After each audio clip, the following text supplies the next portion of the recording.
Giauhag sa usa ka environment advocate group ang Davao City LGU nga hingusgan ang pagmonitor batok resorts nga nakatukod sa critical watershed zone sa syudad. Atong sayron ang detalye niini sa live report ni Jandy Esteban. Jandy. Sara, kini nga mga resort na himutang sa Panigan-Tamugan watershed na classify man gud daw kini is critical watershed area. But pasabot, bawal magtukod o bisan unsang pasilidad. Atong sayron. Sumala sa Environment Advocate Group na Interfacing Development Interventions for Sustainability, kun IDIS, daghan paghihapon ang mga resort nga nahimutang sa Panigan-Tamugan watershed sa Davao City. Kini na classify isip critical water zone. But pasabot, bawal tukuran og mga bisan unsang pasilidad aron mapanalipdan ang watershed. Ilabi pa nga kini tinubdan sa tubig mainom o Pinoy-anan sa klase-klaseng hayop. Nadiskubrihan nila nga dunay pipila ka resorts nga illegal nga natukod sa watershed area human nga nagtrending online.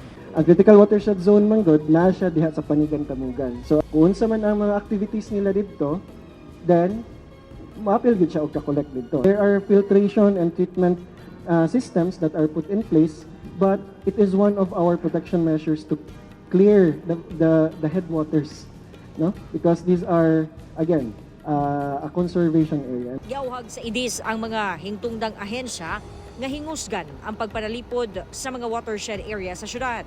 Usa na niini ang pagbanhaw sa Barangay Watershed Management Council. Naa naman unta daw ni kaniadto apan pipila lamang ang aktibo. Kinahanglan tutukan ang Marilog, Pakibato ug Baguio District. Na kailangan na i-establish balik ang Barangay Watershed Management Council because it is one of the tasks of the barangays to do the micro-monitoring of this construction of this mga developments at these areas. So, syempre, magka-problema magudtaan ni in the long run because of the influx of people, the waste, etc., different pollution. Nanawagan sab sila sa hingtungdang ahensya nga i-monitor ang social media pages sa mga resort. Human na pasa ang Panigan-Tamugan Watershed Ordinance sa Davao City Council, ginalihok na sab sa grupo nga madeklarang National Protected Area ang maong watershed aron mas pahugtan ang proteksyon niini.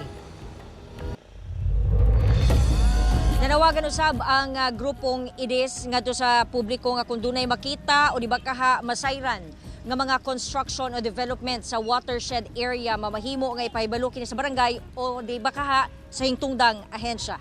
Sara. Daghang salamat, Jandy Esteban.